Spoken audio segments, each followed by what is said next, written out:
welcome back to my channel, Getting to Know My Father. For those of you who are returning, hello there. Thanks for coming back and joining me, you guys. And for those of you who are new, hello to you too. Thanks for stopping by. Hopefully you'll stick around and read the entire chapter of chapter 6 in Genesis with us. And that's pretty much it, you guys. Just hopefully everybody has had a chance to either go back and read chapter 5 or go forward and read chapter 6. Just anywhere you can get, a few verses, and if not a whole chapter, in at least a day. But yes, that's it, you guys. I want to apologize for my heater over there. If you can hear it, the weather's been a little crazy here. It's been really nice for a while. I mean, like nice 70, 80 sometimes, and then it just dropped back down to like really low 50s.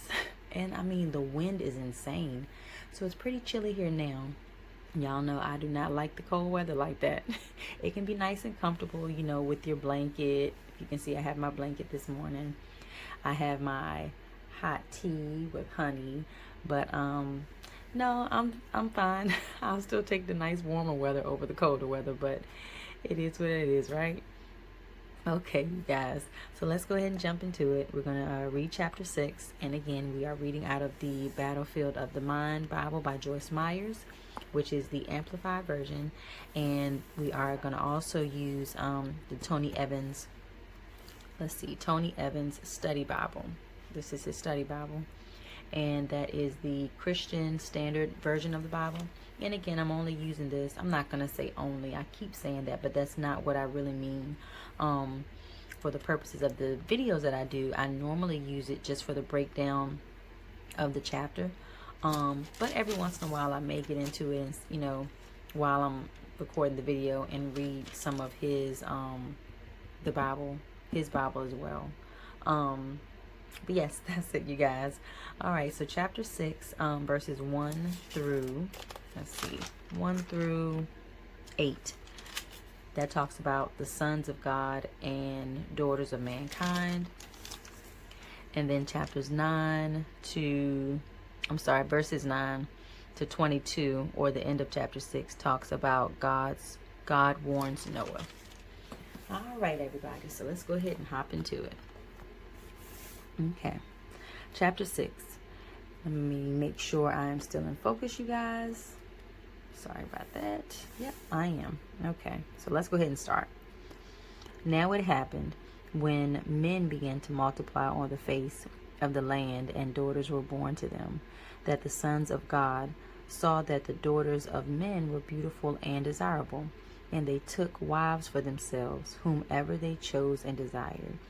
So right here, I need to look into another Bible and read this to see if the sons of God are those angels, or are they just talking about, is the Bible talking about us? Yeah, I'm gonna look more into that. I want to say it's the angels. I want to say I read another Bible a little while ago, like another version of the Bible, and it didn't say sons of God. I want to say it said something like angels, but okay. Then the Lord said, my spirit shall not strive and remain with man forever, because he is indeed flesh, sinful, corrupt, given over to sensual appetites. Nevertheless, his days shall yet be 120 years. So this is when God established, or the Lord established, that we would not live over 120 years. So when the Nephilim, I guess that's it. There were Nephilim, men of stature, notorious men. So I've heard of these men. I'm gonna try to do a little bit more research and maybe put like a description or a definition of it, like here somewhere. But I want to say they were giants. I've read that they were demonic creatures, but I don't know. I want to say that they said they were demonic, but it was like, they were humans, I guess. But maybe they were taken over by like they were taken over by sin, maybe. I don't know. Don't quote me on any of that, you guys. Remember, I'm just reading, trying to learn too. But I'm going to look this up and put something over here. And if you guys have any good resources, share it with everybody down in the comments. That'll be great. Okay. Let's see. On the earth in those days, and also afterwards, when the sons of God lived with the daughters of men, and they gave birth to their children. These were the mighty men who were of old, men of renown, great reputation and fame. The Lord saw that the wickedness or depravity of man was great on the earth, and that every imagination or intent of the thought of his heart were only evil continually. The Lord regretted that he had made mankind on the earth, and he was deeply grieved in his heart. That's crazy. You know how bad we had to be. That's just like, of course, with my children. In order for me to say I regret having them, like, man, they must be bad. And that's when, here it says he was deeply grieved in his heart. So it just goes to show you, like, we go through things in life, but man, the Lord was deeply grieved. Like, that's, that says something about, God too. He's compassionate, I mean, he's been through, grief and what it is to be sad and hurt. So I'm pretty sure, even though when we're going through things, it may feel like we're going through it alone, but he knows how it feels. So I don't think he would leave us. And that's something for me to take to heart, because I do feel like sometimes, when things go on, like, man, I kind of feel alone, but I just have to remember this, that's pretty deep. The Lord, he created everything. He created everything. And he was deeply grieved. And I mean, that would be something to be deeply grieved about. But, okay. Moving on to verse 7. So the Lord said, I will annihilate mankind whom I have created from the surface of the earth.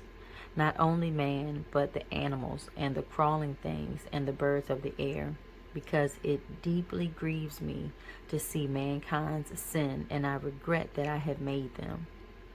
But Noah found favor and grace in the eyes of the Lord. These are the records of the generations. Family history of Noah. Okay, so I believe this is chapter 9. So now we're getting into, let's go back to the Tony Evans Bible, you guys. Study Bible. Okay, yep, chapter 9 is getting into God warns Noah. Okay. So continuing on, chapter 9. These are the records of the generations, family history of Noah. Noah was a righteous man, one who was just and had right standing with God, blameless in his evil generation. Noah walked or lived in habitual fellowship with God. Now Noah became the father of 3 sons, Shem, Ham, and Japheth. Okay, you guys, so if we get into names again, I don't think I'm going to pronounce these names this morning. No, I don't think so. No, I think I'm in the clear right now. I was ready to say I haven't had my coffee yet, or I haven't drank all of my tea, so we're not going to do that. But I think I'm in the clear this morning. No other names. Okay. The population of the earth was corrupt, absolutely depraved, spiritually and mortally putrid. Wow. In God's sight, and the land was filled with violence, desecration, infringement, outrage, assault, and lust for power. God looked on the earth and saw how debased and degenerate? Nope. Yeah, degenerate. I think that, I have to look that word up, but I think that's what it is. It was, for all humanity had corrupted their way on the earth and lost their true direction. God said to Noah, I intend to make an end to all that lives. For through men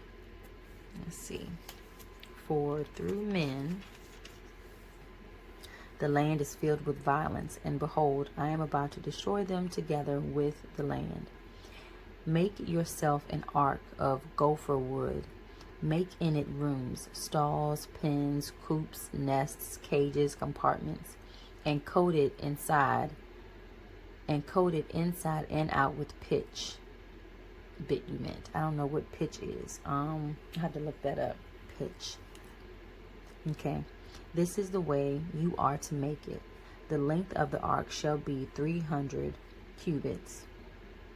Its width 50 cubits, and its height 30 cubits. So 100 by 50 by 30, which is 450 feet by 75 feet by 45 feet. That's pretty big. You shall make a window for light and ventilation for the ark. Said one window. That big thing only had one window, a window for the ark, and that's for light and ventilation.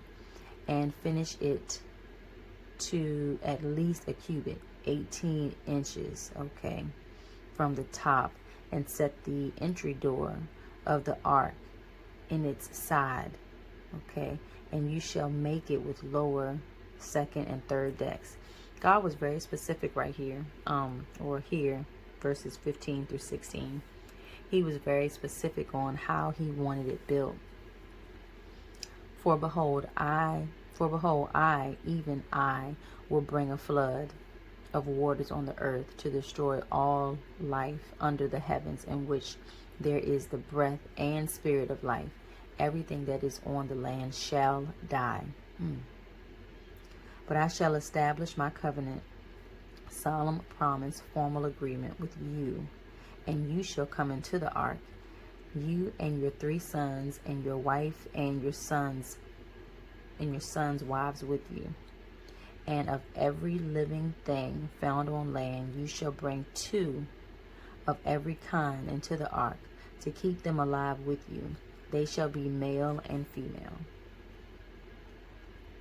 Of fowls and birds according to their kind, of animals according to their kind, of every crawling thing on the ground according to its kind. 2 of every kind shall come to you to keep them alive. Okay. So God instructed them to come to him. So Noah didn't have to go out and choose 2. The 2 came to him because God instructed the animals to do that. So also take with you every kind of food that is edible, and you shall collect and store it, and it shall be food for you and for them. So Noah did this according to all that God commanded him. That is what he did. Okay. And see, that is that's pretty fascinating when you stop to think about, this. Noah was the only one out of the entire world that God found favor with. That just goes to show you, at least I just feel like it's showing me how difficult it can be to follow God, but yet it doesn't necessarily have to be. I think you just have to be disciplined, and we have his word here and his Holy Spirit, and I think that as long as we do what we're supposed to do and really try, I think God, he sees us as, we're trying, stay in prayer with him, stay reading the Bible.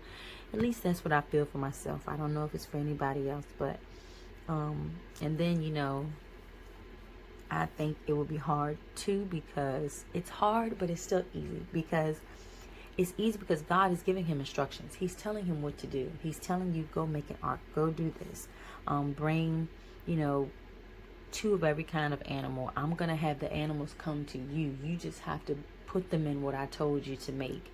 But, to stop and think of it. Okay, if he was the only righteous one, when he was doing this, what was everybody else doing? They was probably standing around looking at him like he was crazy. Like, man, what are you doing? It's no rain, it's dry, and you're building this humongous boat? Like, it's huge. So just think how long it took him to build that, So he was doing that all this time. No sign of like flooding or anything. I know people was probably getting in on his case. But regardless, he was still doing what God told him to do. And that is why he was blessed. That's why I say it's easy, but I feel like it's hard. It's hard because I'm not going to say you're going against the grain, but if nobody else can see what God is telling you to do and it looks crazy to everybody else, like, I'm pretty sure I will question myself a few times. Like, what am I doing? Like, did I really hear that? But again, he really did hear this. That's what makes it, in my opinion, that's where the easiness comes into play, because he heard that. But it's just still hard. I don't know if I'm making sense, you guys. Let me know if I'm making sense. And that is it, you guys. That's our reading for today. Again, I'm going to go back and probably read the Tony Evans Study Bible. And I probably will also look online for a few resources too, just to see, I don't know, try to make this stand out more to me. Because like I said, this chapter, I don't know, I'm not going to say it hit home, but it kind of hit me, you know. When God tells you something, you need to do it. Regardless of how it looks to other people, if you know that's what he told you, do it. It may not be easy, but if he's giving you the instructions, do it. Don't make it so hard. But yes, that's it. I said it again. All right, you guys. So again, everybody knows my prayer for you and your family, loved ones, and friends are that you are happy, healthy, blessed, living a joyous life. And I also pray that every time we pick up the Bible, that God will give us the Holy Spirit, and the Holy Spirit will show us the original intent for the verses or chapters that we read, and hopefully we can use that in our daily lives to get closer to God, and just be joyous and live a good life, you know. All right then, everybody. So that is it. Don't forget to like and subscribe. Thanks for watching, and we'll talk next time. Bye.